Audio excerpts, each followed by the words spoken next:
If what we resist persists, then what we embrace provides grace. So today is all about how we can befriend the darkness within so we can reclaim more of the light and love and inner peace that we desire. So let's get started. Welcome to the I'm Perfectly Divine podcast, a place for the strong, sensitive, spiritual seeker to recognize the perfection of your human journey as a path with the emotional and spiritual worlds through proven and grounded frameworks that support you to live in the wholeness you already are. For over the past 2 decades, I have supported people from all around the world, as well as Fortune 500 companies, to dissolve the divisions within them and live with greater empowerment and love. This podcast is an exploration of the paradoxes that befuddle us as we live our lives being both human and divine. Together, you and I, along with other experts, will navigate integrating psychology and spirituality, the divine feminine and the divine masculine, the darkness and the light, to create greater sacred union from within. I believe through your remembering that you are innately divine, that you will allow yourself to more openly shine. So let's get to it, because your unique light is needed more than ever. Hello, beautiful soul. Welcome back to the I'm Perfectly Divine podcast. I'm so excited that you're here, and I'm excited to talk to you about something that is so important, and that is the dark places within us. Ooh, it sounds scary, but it's not. And that's what I want to have a discussion with you about. And I want to, with also with compassion and truly with knowing how painful it can be when the dark arises within us. And so I make it sound like, woo, um, and bring lightness to it, because when we get through it and when we can embrace the darkness within us, it does bring us a sense of grace where we can see ourselves in the situation more clearly. And that's what I desire for you. I also know how difficult it is that when this pain arises, how it feels like it's going to suck us back into suffering.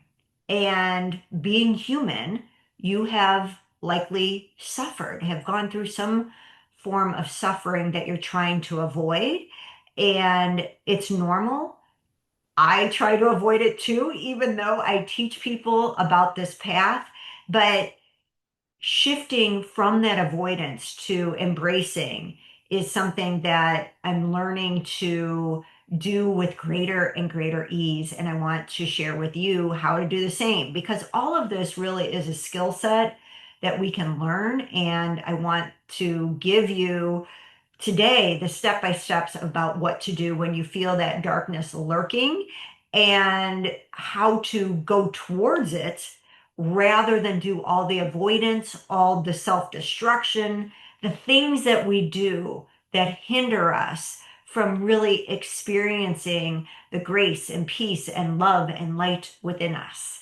So, that fear of the dark is I mean, we can have physical fear of the dark, of being afraid of the dark, but I think we're even more afraid of the darkness within ourselves. But it is always where the gold within you lies. For probably over a decade ago, I did this summit that I called Finding the Gold in the Dark, and how to go towards those places within ourselves, within our psychology, that is hurting, that's in pain, or that just needs our attention and love. And the reason why there is always gold to be found in these aspects of ourselves is because they're parts of ourselves that remain unintegrated. And so, of course, once integrated, that becomes a part of your power. And without this aspect integrated, we experience that disconnect. And so, on on a holistic level where we're looking at ourselves, mind, body, spirit, and emotion, your spiritual self wants you to be integrated. And your psychology works best when all these aspects of ourselves are fully integrated. But we fear the dark because we have been there where it has taken us down, right? And I know what it means to be taken down, to be curled up in a ball, crying. But having gone through this experience before, what I know is on the other side is what is exactly being taken down. And for me and for everybody that I've worked with, what's being taken down is an old version of ourselves that is not working, is a version of ourselves where the ego is running the show on some level. And so I know that you want to avoid it because not only do you feel like crap, but you can feel like you are dying from the inside out. And that is the good news. That's the good news. A part of your old self, our old self, is dying in those moments. And so if we can just take that in, that the suffering that we went through was really when we didn't know what to do. And the more together that we're on this journey, we can help share that not only is this a normal part of our human experience, these inner journeys from hero and then the other inner journey to heroine that takes us to our a journey with our sacred self. These are skills that we can learn. We can learn how to navigate them. So if you have ever been depressed and it's lasted a long time, one of the most feared aspects is that once you start feeling better, is that you're going to find yourself in that dark place again. And this only happens, well, first of all, you're not going to go to that like that darkness again. You may step backwards because, well, a part of you integrated an aspect of yourself, it's not fully integrated. And so it's not anchored in yet. And so there's an anchoring in that wants to take place. But that the depth of the sorrow that you were in is not going to occur again unless you go on another from the hero's journey to the heroine's journey. And they don't go back, they don't happen in our lives back to back. I have not seen that happen. So it's really about how can I further integrate when I start to sense that this darkness is starting to surround me. I'm starting to feel it within. And for me, really based on the astrology, sometimes it can just come woo, like whooshing in again, not as punishment, but as it's time to fully integrate this and resolve this within your being. This is what embodiment is, that if you feel it and you know within your heart your truth and mind, body, spirit, and emotional level. This is holistic psychology. So today I want to talk to you about how you can learn to move through this energy without it taking over you, without you fearing it so much, because the more we fear it, the more we resist it, and the more it's going to persist in the background or it's going to keep coming up in order as a way to help you integrate. But if we can't see it as help, as we see it as suffering, we unknowingly will sit in that negative spiral. And I don't want that for you. So I am going to be guiding you on how to work through this mind, body, spirit, and emotion. I've shared with you that I've previously gone through two major bouts with my mental health. And I can look back at them now and see them, the one in my 20s as the hero's journey, the one in my 40s as the heroine's journey. And these are sacred initiations that we go through to integrate our sacred self. And even though this occurs and you can see the sacredness of it, you don't forget the pain you were in. And that pain is there to help us to have, I believe, to have compassion and humility as we go through this experience of holding both our divinity and our humanity. So when we sense that there's some darkness lingering, our minds, and especially the ego, can say, oh my gosh, we're going backwards. Oh my gosh, I'm being pulled back into the darkness. And it doesn't mean that you're starting all over again and you're in the depths of the pain of one of these initiation journeys, right? So what I'll say is, even if you've never experienced depression or you never felt like you've had this initiation journey, if you're going through some challenge and you're avoiding the pain, or fear it, it's running you. And so, either way, we want to know how to befriend the darkness within. So, I want to normalize here that a part of our human journey is to have dark days. And I don't know of ways to completely avoid them. What I do know is that the more we can recognize them as a way to deepen our integration, it helps with our process. It helps with what story we're telling ourselves. It's the story of, oh my gosh, here I go again. I'm going in the darkness. I'm going to suffer. I'm going to be in pain. I'm going to feel like I'm dying or that I want to die, versus recognizing that this is an aspect that hasn't been fully integrated. The divine within me that is so full of love wants me to know and live and experience life from the fullness of the love and power and light that I am, so much so that it's going to bring something up that isn't fully resolved so that I can fully and process it and embody more of my truth in my being. And that alone can change the trajectory of our experience, because the stories we tell ourselves about ourselves and our lives impacts the way we navigate ourselves and our lives and our circumstances. So again, this is a skill that you can build, but I want to be able to break some of this down for you. Um, what we resist persists. What we embrace brings grace. What we receive allows us to conceive new versions of ourselves, new ideas of what is possible for us, new solutions. And that is what the darkness holds for us when we can change our understanding. And when I just felt like I was going through depression and I didn't have a psycho-spiritual lens where I could see the initiation process to it, how it was bringing me into greater wholeness, there was more suffering. And that's why I am a true believer of a holistic approach. That's why the integrating the spiritual especially is vital, I think.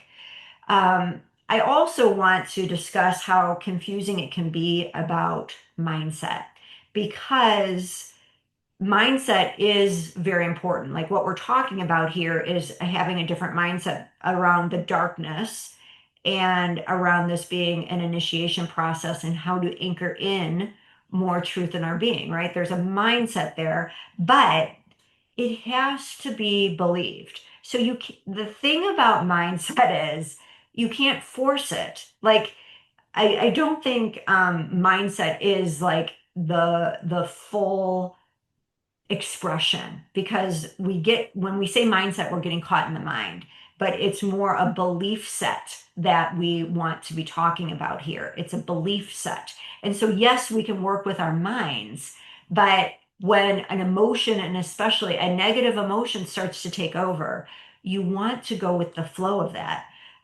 Emotion is is symbolized through water, and so much of our bodies are made of water. And those of us who are emotionally sensitive know that when our emotions come, they can take over. And this can be a shortcut to you not suffering. This can be a shortcut to you remembering your truth, to embracing your sacred self. But we haven't been taught that about our emotions. And so we focus on the mindset and trying to focus, focus, focus, and see our vision and see our ideal selves. And that is a beautiful daily practice to remember and see the truth of who you are. But if we do that at the expense of our emotions, the belief set that we have won't be working for us. And so we need one of the most important aspects of believing is that our emotions are aligned with what we are saying and how we are perceiving. Otherwise, it's just a wish and versus a knowing. And so we want to get to that place of knowing within our hearts, and that's when we believe it. So, of course, it's important. Mindset helps us take note of our thoughts. It helps us see our perspective, and you want to gain awareness around old stories that are keeping you stuck. But when emotions are coming forward, especially negative feelings, they are your allies. I've been teaching this for decades now.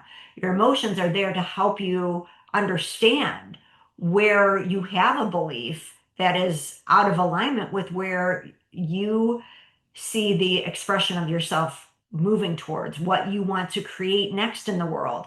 Your divine self is saying, "Oh, I want this creation in my life that will feel so good." And the human self is hanging on to something out of fear. And so your negative emotions are arising to help you see how you are responding to your circumstances out of fear. That's what they're here for. And again, if this is something you want to learn how to do, I highly encourage you, if you have not yet, to sign up to be a part of my community. There is a free meditation when you do, or a guided journey that you will receive, but it's also going to keep you notified of when I open up this process of how to learn the skills to your sacred self journey, which I would love for you to experience, because if you're here, you're already looking at your life from this lens of understanding that you are both human and divine. And I want you to experience that more and more in your life. So, um, so psychological maintenance, this is the day-to-day stuff that we want to be doing. It is your mindset. It's being aware of what stories am I telling myself. It's utilizing your empowered emotions that are asking you to help navigate life from a place of empowerment, to help you shift out of an old identity into your truer self. It's so that your body, your day-to-day maintenance with your body is moving energy. It's moving your body so that you can clear out excess or stagnant energy. And then spirit, how do I want to connect to my divinity as a source of guidance and strength? So again, keep this is like a daily practice, but when emotions take over, you want to follow the flow. And your humanity is going to want to fight this because for most of us, it's not locked into our beliefs of how this is guiding us to a sacred journey back to our true selves, back to our most powerful, loving, integrated self.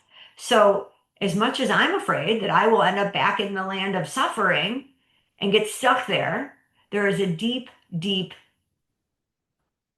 growth process in the darkness that will heal those parts of us that are afraid. Now, here's what to keep in mind is that after going through a dark period, whether it's the hero's journey, the heroine's journey, and you come back out of it, you will still have experiences of darkness. I think what people think is like, okay, I went through it and now I'm out, because you start to feel better. But for most people, including myself, we are learning how to step forward in more of our true power. And so what that looks like is that we've got to learn how to integrate the lessons that we found in the darkness. And so it's usually 2 steps forward, 1 step back, 3 steps forward, 2 steps back, 5 steps forward, 1 step back. So it's just this, and it's guiding us to also remember our power in the darkness. So it's just important to normalize this rather than I see so many people who just get so tripped up when the darkness comes back. And again, I don't know of a way of completely avoiding it because we want to continue more deeply to integrate our divine selves in our human nature. So the darkness can be more like a blip if we don't fight it. My human self wants to fight it. So don't judge yourself if you find yourself judging it as well. Um, but the truth is, like, we really can't fight it. Like, ultimately, that darkness is going to show up and take over, especially the more we try to avoid it. And it can feel like this emotional tsunami that takes over because we've been holding it off, trying to stay positive, trying to have the mindset, all that working for us. And it comes barreling forward as an act of love because what it's barreling forward with is this old way of being that needs to die. And so this is exactly why the dark goddesses are feared. Um, Kali, Caradwyn, Hecate, Lilith, Morgana, because they all represent death. But what we forget is that with death, there is liberation. With death of our physical bodies, there's liberation of our soul. But it's not the physical death that we are experiencing. It's liberation from our egos. And that's why, to me, any aspects of the dark or the dark goddesses are some of the most loving, if used in a loving way, forces because it is to end our suffering. And so this is our opportunity. And so here are some steps that I want to share with you about how we can embrace the dark in order to free ourselves and feel more lightness from within and around ourselves in our life and our world. So, step one, it can be the scariest, but here we go. Surrender to all that there is in that moment. So many times when we are struggling, it is because we are so afraid of the darkness within that we exhaust ourselves trying to fight it. So just surrender. Go to all the fears. I am telling you, like, you can go to the fears and you will be less traumatized by that than the suffering that is created trying to navigate around them. That it's like you're constantly playing, dodgeball with your life and it's exhausting. So just go to your fears and allow all the thoughts that are telling you that it's too hard, that you don't want to be here, that you don't know what to do, that you can be with this part of you. You can be with it and you're not going to resist it. And then step number two, you're going to allow yourself to feel what is there. Allow yourself to feel what is there. And then that's step number two. Step number three is then to speak out loud these fears. So you can speak it out loud in a conversation to the divine. You can speak to someone that you trust to bear witness to you.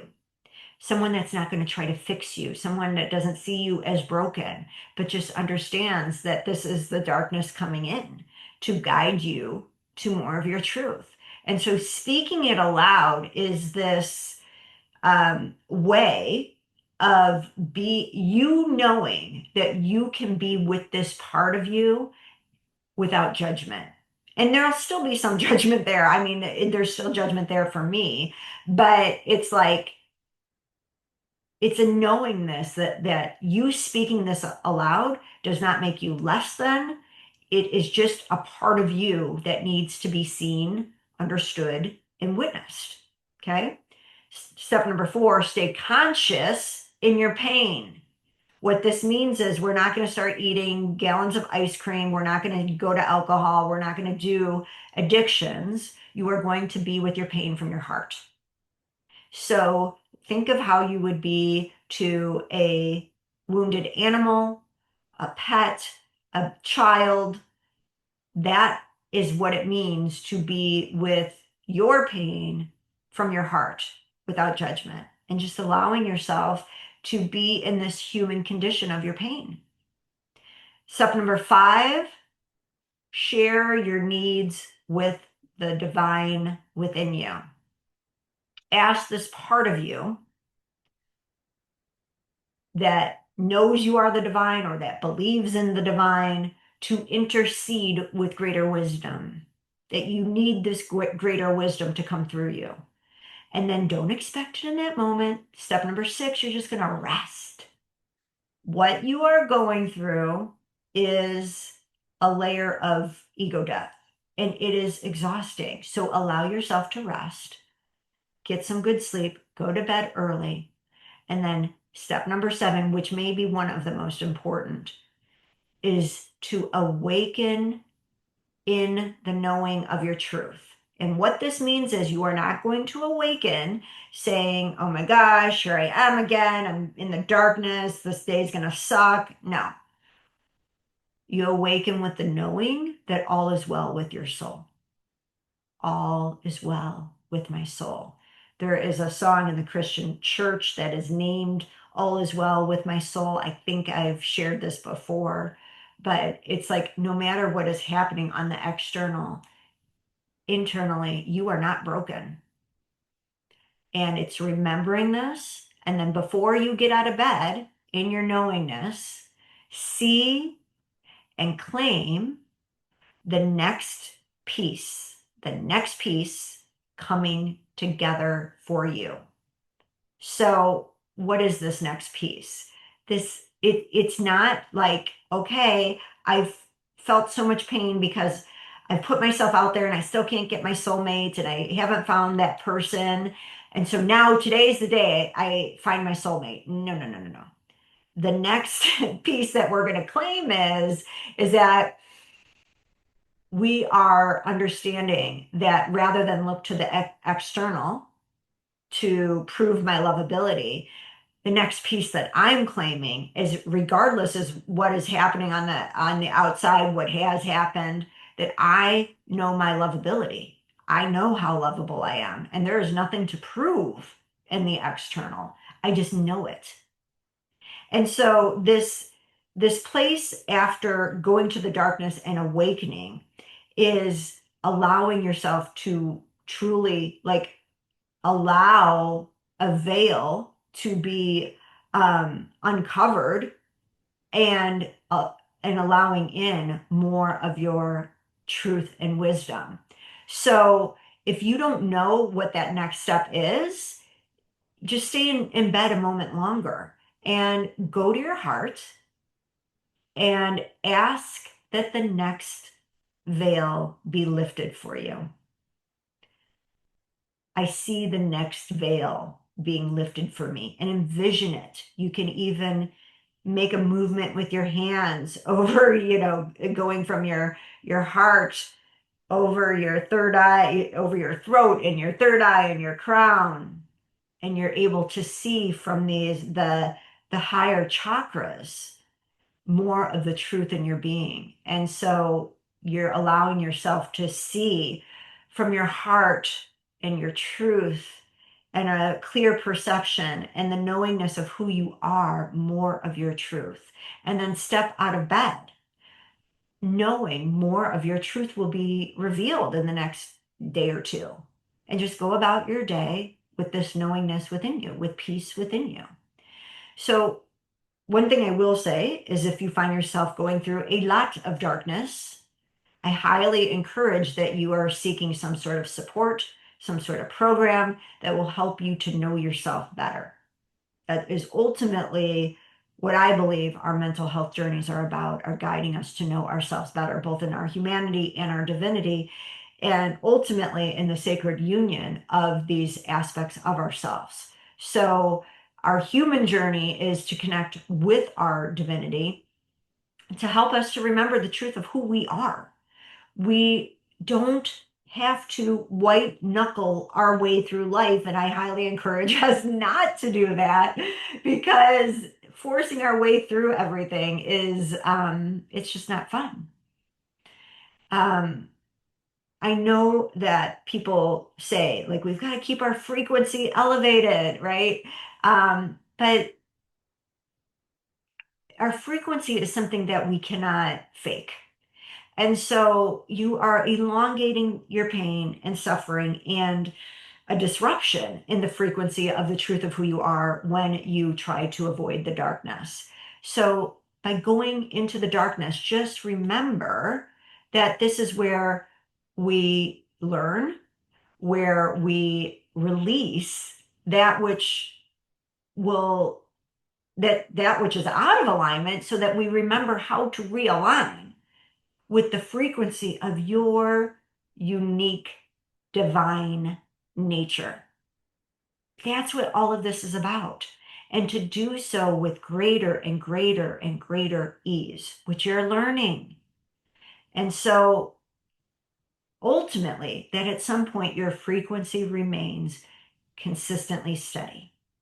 So while I still have fluctuations, I am grateful to have learned skills to lessen the fluctuations, lessen how much the blips impact me, and to honor rather than judge our human experience. And I hope you give yourself the same grace as well. So until next time, know that there's nothing wrong with you. You are not broken. And just to remember that the love within you is always a part of you. So there is nothing to fix, just to remember. I'll see you next week. I am so honored you have joined me today. If you enjoyed the I'm Perfectly Divine podcast, subscribe so you don't miss any of our power-filled episodes.